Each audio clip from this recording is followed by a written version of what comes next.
Today is first day of chemistry chapter number 1 states of matter and phase changes.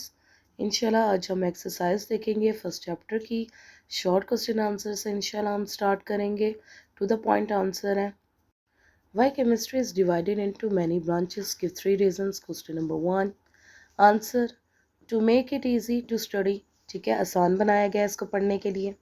Number 2 to understand different topics clearly. हम आराम से जो है वो different topics को समझ सकते हैं. Number 3 to use chemistry in different fields like medicine industry etcetera. हम केमिस्ट्री को देखें तो डिफरेंट फील्ड में यूज़ होती है, मेडिसिन में भी, इंडस्ट्री में भी, और आपने मैनी ब्रांचेस जो है वो स्टडी भी की गई जिसमें केमिस्ट्री का यूज़ होता है. तो आप देखें कि पॉलीमर केमिस्ट्री है, बायो केमिस्ट्री है, तो ये बहुत सी केमिस्ट्रीज की ब्रांचेस हैं जो आपने पढ़ी है. Question number 2. Reaction may take place due to electrons present outside the nucleus or they may take place inside the nucleus. Which branches of chemistry offer these two types of reaction? Answer is reaction that take place due to electrons outside the nucleus. वो reaction जो take place हो रहा है nucleus के बाहर वो हम study करते हैं physical chemistry. And those reaction जो टेक प्लेस होते हैं न्यूक्लियस के अंदर inside the nucleus are studied in nuclear chemistry. Question number 3. What types of problems are solved in analytical chemistry?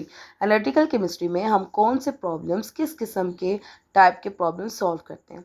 It deals with problems related to the identification and measurement of substances. कोई भी substance है उसकी identify करना कि वो कौन सा है और उसकी measurements लेना वो कितनी तादाद में है. Number 1 जैसे कि it is used to find what substances are present in a sample. जैसे sample है उसमें कितने substance जो हैं वो substances present है. Number 2 it is used to measure how much of each substance is present. measurement लेते हैं कि कितने substance जो है how much कितना जो है वो present है. It is used to analyze purity of substances. हम ये भी analyze करते हैं कि substances की कितनी purity इसमें है. substance का जायजा लिया जाता है.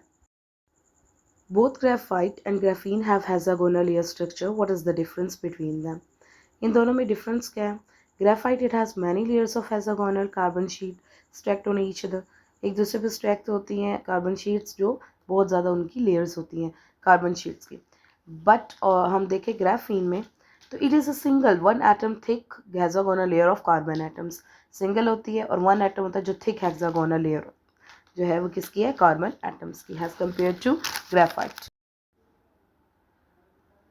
Question number 6. Why are supercritical fluids important? Answer. They have properties of both liquids and gases. दोनों properties इसमें include हैं.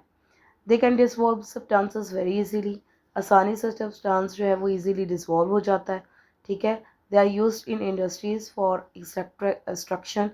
For example, decaffeinating coffee. हम आराम से कॉफ़ी के अंदर से जो है कैफीन को मिनरल्स जो होते हैं पाए जाते हैं उनको रिमूव कर सकते हैं. In which state does matter exist in the sun? Answer. Matter in the sun exists in the plasma state. What is the importance of graphene? It is very strong and light material. It is a good conductor of electricity and heat. Strong होता है, ठीक है, light material होता है, अच्छा conductor है electricity और heat के लिए. It is used in electronics. Electronics के लिए हम इसको use करते हैं graphene को. Which form of matter do most of the material things to this world belong to? कौन सा मैटर है जो बहुत सी मटेरियल थिंग्स में दुनिया में बिलोंग करती है. ठीक है, कौन सा most of the material things जो है वो दुनिया में एग्जिस्ट करती हैं किसकी फॉर्म में? सॉलिड स्टेट की फॉर्म में, solid state of matter. Thank you so much watching for us and also subscribe this channel. Wait for next video for constructive response question inshallah.